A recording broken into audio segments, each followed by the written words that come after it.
Halo semuanya, perkenalkan nama saya Arta Retonan dari kelas 12 Farmasi. Saya akan membahas tentang infusa dan air aromat. Apa itu yang dimaksud infusa? Infusa adalah sediaan cair yang dibuat dengan cara mengekstraksi simplicia nabati dengan air pada suhu 90 derajat Celcius selama 15 menit. Proses yang digunakan adalah metode infundasi. Metode infundasi adalah proses penyarian yang digunakan untuk menyari kandungan zat aktif. Infusa tidak dapat disimpan lebih dari 1 hari atau 24 jam. Mengapa demikian? Karena metode ini menghasilkan sari yang tidak stabil dan mudah tercemar oleh kuman dan kapang. Infundasi ini sangat sederhana dan sering digunakan oleh perusahaan tradisional. Cara pembuatan infusa: simplicia dengan derajat halus yang sesuai dicampur dengan air secukupnya dalam panci, kemudian dipanaskan di atas penangas air selama 15 menit yang dihitung ketika suhu sudah mencapai 90 derajat Celcius sambil sesekali diaduk.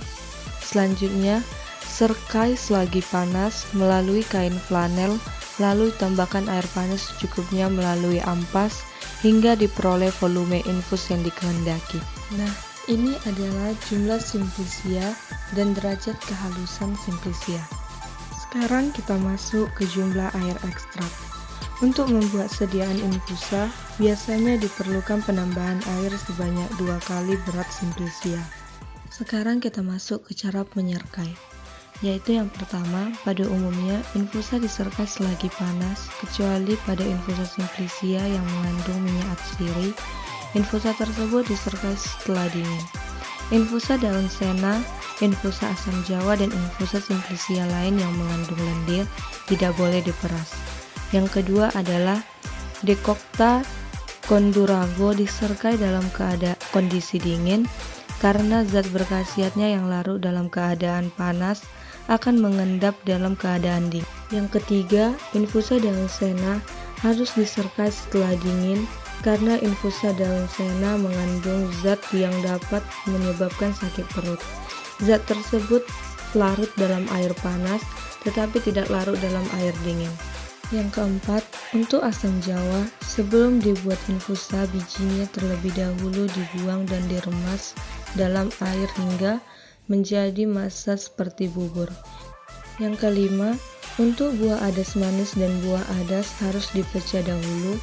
Yang keenam, bila sediaan tidak disebut derajat halusnya, hendaknya diambil dari derajat halus suatu bahan dasar yang kekentalannya sama atau sediaan galenik yang dengan bahan yang sama. Berikutnya penambahan bahan-bahan lain. Pada pembuatan infusa kulit kina ditambah asam sitrat sebanyak 10% dari bobot bahan berkhasiat, sedangkan pada pembuatan infusa simplicia yang mengandung glikosida antakuinon ditambah natrium karbonat sebanyak 10% dari bobot simplicia. Selanjutnya kita masuk ke air aromatik. Apa itu air aromatik? Air aromatik adalah larutan jenuh minyak atsiri yang beraroma di dalam air. Sifat-sifat air aromatik adalah 1. Harus mempunyai bau dan rasa yang menyerupai bahan asal. 2. Bebas bau empirematik atau bau lain. Dan yang ketiga, tidak berwarna dan tidak berlendir. Cara pembuatan air aromatik. Yang pertama, larutkan minyak atsiri sejumlah yang tertera dalam masing-masing monografi dalam 60 ml etanol 95%. Yang kedua, tambahkan air sedikit demi sedikit sampai volume 100 ml sambil dikocok kuat-kuat. Yang ketiga, tambahkan 500 mg talk, kocok, diamkan dan saring. Yang keempat, encerkan 1 bagian filtrat dengan 39 bagian air. Etanol berguna untuk menambah kelarutan minyak atsiri dalam air, sedangkan talkum atau talk berguna untuk membantu terdistribusinya minyak atsiri dalam air dan menyempurnakan pengendapan kotoran sehingga air aromatik yang dihasilkan jernih.